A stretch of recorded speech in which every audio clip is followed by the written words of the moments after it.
네, 여러분, 안녕하세요. 영어교수법 권연희입니다. 자, 오늘은 9주차, 10주차 여러분들께 컨텐츠 설명해 드리도록 하겠습니다.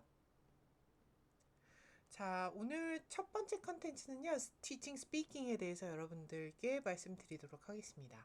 자, 첫 번째는요, 어, 스피킹 퍼포먼스, 스피킹을 하는 활동들, 네, 그런 것은 어떤 것들이 교실 안에서 우리가 가능한지 볼 거고요. 그 다음에 스피킹을 교수할 때 어떤 원칙에 근거해서 해야 되는지, 그리고 네, 어떤 기술들을 우리가 활용할 수 있는지, 그것에 대해서 한번 세 가지 살펴보도록 하겠습니다. 자, 스피킹 퍼포먼스의 그 첫 번째 타입은요, imitative 퍼포먼스입니다. 자, imitative는요, 어, 단어 혹은 구절을 그대로 따라하는 것이에요. 그래서 이게 imitate라는 동사에서 나온 표현이잖아요. 자, 어떤 것들을 따라하느냐? 발음, 억양, 리듬. 이런 음성적 요소를 습득하기 위해서 그런 사운드를 따라하는 것들을 이야기를 합니다. 자, 그러면 여러분들, 스피킹이라고 하면 우리가 기본적으로 알고 있는 머릿속에 들어 있는 그 원형적인 형태는 어느 정도의 대화를 주고받는 거 아닌가요? 라고 말씀하실 수도 있으세요. 자, 그런데 스피킹을 하기 위한 그 첫 번째 단계는 음절 하나, 단어 하나를 올바르게 정확하게 발음하는 것에서부터 출발을 하겠죠. 자, 그래서 우리가 이런 작은 요소까지 학습자들한테 가르쳐야 되고 그것을 가르칠 수 있는 방법이 imitative performance를 통해서 우리가 가르칠 수 있다라고 생각하시면 될 것 같습니다. 자, 그러면 단순히 교수자가 말하는 것을 따라하는 것이기 때문에요. 상호 수준은 상호작용은 거의 없습니다. 자, 그래서 교사가 말하는 단어나 문장이 될 수도 있어요. 사운드 하나가 될 수 있고, 그래서 그런 것들을 따라하는 거. 그래서 어떤 사운드를 연습하느냐, 그런 것을 보면은 phonetic drills라고 우리가 표현을 할 수 있습니다. 자, 우리가 학습자들이 많이 헷갈리는 사운드죠? th, s, 이런 거 구별 연습시키는 거 많이 하죠. 자, 그래서 이것을 통해서 우리가 초급자들한테 발음 교정이나 집중 훈련을 시킬 수가 있습니다. 자, 그래서 우리 교재에서 imitative performance에 대해서 마치 피칭 머신과 같다라는 이야기를 합니다. 자, 특히나 이런 drills 있죠? 예, 그래서 반복 연습시키는 거. 여러분들 그 피칭 머신이라는 게 선수들이 타자들이 이제 공을 치는 연습을 하는 기계인데 그 기계에 프레스 버튼 하면 계속 공이 날아오게 되어 있죠. 그러니까 타자들이 끊임없이 그 타격 연습을 할 수 있는 그런 환경, 그런 세팅, 이런 드릴들을 imitative performance라고 보시면 될 것 같습니다. 자, 두 번째 타입은요, intensive performance입니다. 자, 이것은요, 짧은 구문, 문장을 집중 연습해서 말하기를 이야기합니다. 자, 어떤 것들을 연습을 하느냐. 그 문장 안에 있는 어떤 문법, 어휘, 어순, 이런 어떤 폼에 대한 정확성, accuracy, 향상을 위해서 우리가 연습을 하는 것이거든요. 자, 그래서 이 단계에서는 어느 정도 제한적 응답을 학습자들이 하게 되어 있습니다. 자, 그런데 아무래도 우리가 내추럴한 대화를 하는 상황이 아니기 때문에요. 왜냐하면 문법, 어휘, 어순 이런 것들에 집중하다 보니까 길게 묻고 대답할 수가 없습니다. 그래서 질문에 짧게 응답하는 거, Where do you live in Seoul? 이런 정도로만 주고받는 대화를 이야기를 하고요. 그리고 우리가 어떤 문장 전환, 의문문에서 평서문 바꾸기, 아니면 평서문에서 부정문 바꾸기, 그리고 우리가 시제 바꾸기 이런 것들을 할 때 하는 스피킹 퍼포먼스를 intensive performance라고 볼 수 있습니다. 자, 그래서 주로 이것은 controlled practice를 통해서 많이 이루어지고요. accuracy practice 하는 거. 여기 제가 아까 form이라고 말씀드렸죠? 네. 자, 그 다음에 세 번째 타입은요. responsive speaking performance입니다. 자, 이것은요. 간단한 질의응답을 통해서 상호작용하는 말하기 활동입니다. 우리가 이제 여기서부터 제대로 된 상호작용이 어느 정도 일어난다고 볼 수 있는데요. 자연스러운 그런 세팅에서 반응 훈련 하는 것들을 시킬 때, 그리고 그 안에 어떤 상황, 컨텍스트가 있겠죠. 그래서 그 컨텍스트에 맞는 말하기 훈련 시킬 때 씁니다. 자, 그래서 대화가 어느 정도 좀 자연스럽게 이루어지니까 상호작용 중간 정도로 보실 수 있으실 것 같습니다. 그래서 How was your weekend? 라고 물어봤을 때 Pretty good 이런 식으로 대답하는 경우가 그런 액티비티가 될 거고요. 그리고 간단한 정보 교환을 하는 대화가 이런 responsive performance에 해당한다라고 보시면 될 것 같습니다. 자, 그래서요. 우리가 survival English라고 하나요? colloquial English라고 하나요? 실생활 대화 이런 것들을 서로 주고받을 때 선생님이 학생들과 이런 것들에 대해서 이야기할 때 이런 기본 구조 연습하는 것에 적합한 것이 responsive performance입니다. 자, 네 번째는요. transactional performance예요. 자, 이것은요. 무엇을 전달해 주는 것이 있는데요. 무엇을 전달해 주냐? 정보 전달이 목적입니다. 자, 그래서 명확한 정보 교환을 서로 화자 안에서 왔다 갔다 해야 되기 때문에 상호작용 수준은 높게 나타날 수밖에 없습니다. 자, 그러면 어떤 정보를 주고받고 하느냐? 전화 예약하기, 지시하기, 쇼핑하기, 길 묻기, 인터뷰하기, 서로 설명하기. 자, 여기에 여러분들 보시면 명확하게 주고받아야 하는 그런 정보들이 보이시죠?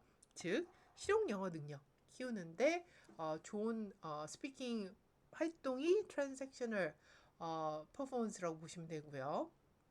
다섯 번째 형태는요. interpersonal speaking performance입니다.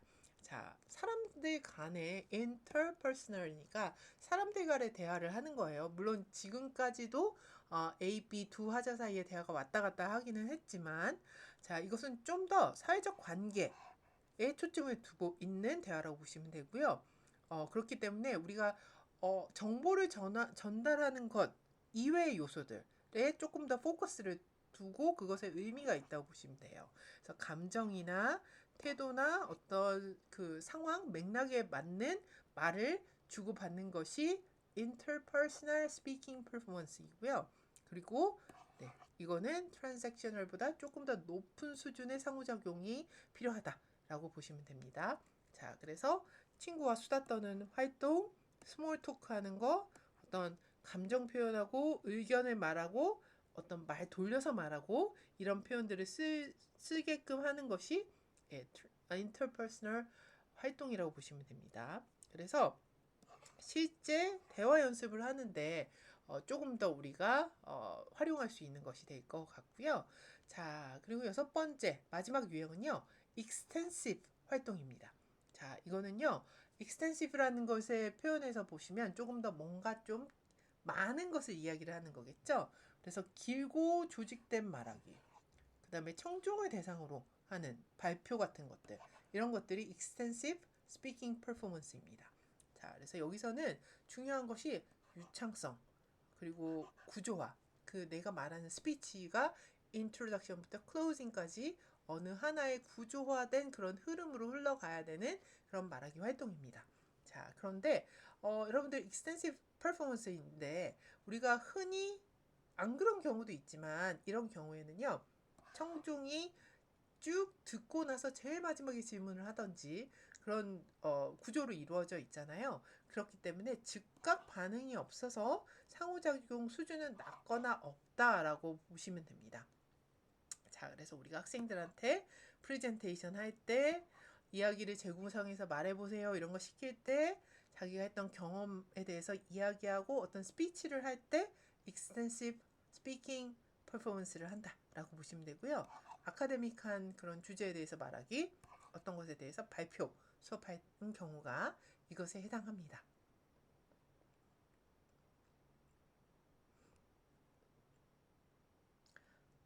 자, 그렇다면 우리가 말하기 수업을 하는 데 있어서 어떠한 그런 원리에 근거해서 말해야 될까요? 자, 제가 키워드를 표시를 해봤는데요. 하나씩 읽어볼게요. 첫 번째는 Focus on both fluency and accuracy depending on your objectives. 자, 학습 목표에 따라서 fluency, accuracy 그것에 둘 다 집중을 해라 라고 이야기를 합니다. 그래서 지나치게 유창성을 중시를 하면 학습자들이 만들어내는 대화에 에러 수정이 되지 않고 그것이 퍼실라이제이션이 일어날 수 있고요. 고칠 수 없는 지경까지 간다는 거죠. 정확성을 너무 강조를 하면 학습자들이 말하기가 두려워지겠죠. 그래서 자신감, 동기를 저하시킬 수 있습니다. 자, 그래서 이 두 가지가 균형적으로 발전해 하도록 우리가 말하기 연습을 시켜야 된다라는 이야기고요. 두 번째, be aware of the differences between second language and foreign language context. 자, 여기 ESL과 EFL 상황에 대한 이야기거든요. 자, ESL, EFL 환경의 차이를 고려해서 말하기 수업을 설계하라라는 것이에요. 자, ESL 상황이라면 영어의 자연스러운 노출이 중요시 되겠죠. 그래서 그리고 EFL 상황이라면 자연스러운 노출이 힘드니까 학습자들은 어느 정도의 학습적 관점에서 영어 능력을 길러야 하는 그런 경우가 있습니다. 그 상응하는 것이 ESL에서는 acquisition이라는 용어죠. 자, 그래서 교실 수업에서 우리가 오센틱 말하기, 실제 말하기 기회, 오센틱 태스크를 학습자들한테 충분히 제공해야 하는 것이 중요하다라는 게 관점이 될 수 있겠죠. 자, 세 번째는요. Provide opportunities for students to talk through meaning-focused tasks입니다. 자, 그렇다면 과업은 과연 어떻게 돼야 되는가? 자, 말하기에 의미 전달, 이게 포커스가 된 과업으로 설계를 해야 되는데 그것이 어떻게 가능한지, 네, 그것은 바로 실용적 목적을 가진 그런 의사소통 중심 과업, 이런 것들을 우리가 만들어서 학습자들한테 제공해야 된다는 것이고요. 네 번째는 plan speaking tasks that involve negotiation of meaning. 자, 의미 협상이라는 거죠. 이것이 포함이 된 스피킹 태스크를 제공해라, 그런 것들을 설계해라 라는 것입니다. 자, 의미 협상이 뭔지부터 보면요, 우리가 자연스러운 언어 발화를 하다가 한 번 이상은 커뮤니케이션 브레이크다운이 일어날 수 있습니다. 상대방이 했던 이야기를 못 알아듣는 경우가 정말 많이 일어나는데요. 그 과정에서 우리가 하는 것이 negotiation of meaning 혹은 meaning negotiation이에요. 그래서 이것이 언어 학습에 있어서 꼭 필요한 과정입니다. 왜냐하면 내추럴 랭귀지에서 너무 많이 일어나는 것이기 때문에요. 자, 그런데 이게 일어나는 과정을 보면 어떤 A라는 화자가 B라는 화자한테 뭐라고 얘기를 했어요. 그런데 이것이 아마도 comprehensible input, 학습자가 I+1이라고 하는 것이죠. 이해 가능할 만한 언어적 입력이었을 거예요. 그런데 이 +1이라는 것 때문에 이 듣는 사람이 뭐라고 못 알아듣는 경우가 있습니다. 그러면 대화가 자연스럽게 이어지려면 그게 뭐야? 라고 다시 물어봐야 되겠죠? 이 과정. 그러면 그거는 이런 거야 라고 얘기해주고, 그러면 이러이러해, 이렇게 자연스럽게 턴테이킹이 주거니 받거니 이루어지는 것이, 이 과정들을 우리가 바로 미닝 니고시에이션이라고 부른다라고 이해하시면 될 것 같고요. 이런 과정에서 학습자들은 자기가 말하는 문장의 형태, 의미, 이런 것들을 수정해 가면서 계속 말을 하게 되고, 이게 의사소통은 이런 것이구나, 이런 것들을 깨닫게 됩니다. 자, 그래서 우리가 과업을 설계하는 데 있어서도 학습자들의 영어 능숙도, 이거를 고려해야 되는데요. 그게 능숙도는 어떤 것들을 고려를 해야 되냐? 학습자의 언어적 측면, 인지적 측면 고려해야 되고요. 그리고 학습자가 이해하지 못할 때 우리가 의미 협상이 반드시 일어나야 된다는 것이고, 그리고 여러분들 말하기가, 이 화자가 B가 말하기 전에는 A가 말한 것을 들어야 되는 경우가 허다합니다. 내가 들어야지 들은 것에 대해서 이해한 것을 다시 말할 수가 있죠. 자, 그렇기 때문에 듣기와 말하기가 통합된 과업이 설계될 필요가 있다라고 의견을 제시하고 있었습니다. 자, 자, 그리고 우리가 말하기에 대해서 너무 중요한 거, 적절한 피드백을 제공해야 된다라는 이야기가 있었어요. 그런데 그 피드백을 교수자가 제공하는 데 있어서 좀 조심해야 됩니다. 왜냐하면 학습자의 동기가 떨어지면 안 되거든요. 자, 그렇지만 동시에 피드백을 줘야지 퍼실라이제이션이 안 일어나고 애큐러시가 높은 문장들을 계속적으로 학습자들이 발화할 수가 있겠죠. 그래서 지난번에 한번 말씀드린 적이 있는데 우리는 이렇게 6가지 형태의 피드백을 쓸 수 있습니다. 첫 번째는 recast. I go to school. 잘못된 폼이죠? 그랬을 때 oh, you went to school. 이런 식으로 바꿔서 이야기해 주는 것. 두 번째, clarification request. sorry, 뭐라고? 라고 다시 한번 물어보는 거. 세 번째, metalinguistic feedback. Should we use past or present? 자, 말을 뭔가 잘못했어요. 학생이. 자, 여기서 현재 시제 쓸까? 과거 시제 쓸까? 이렇게 문법적 용어 써보는 것. 그 다음에 elicitation.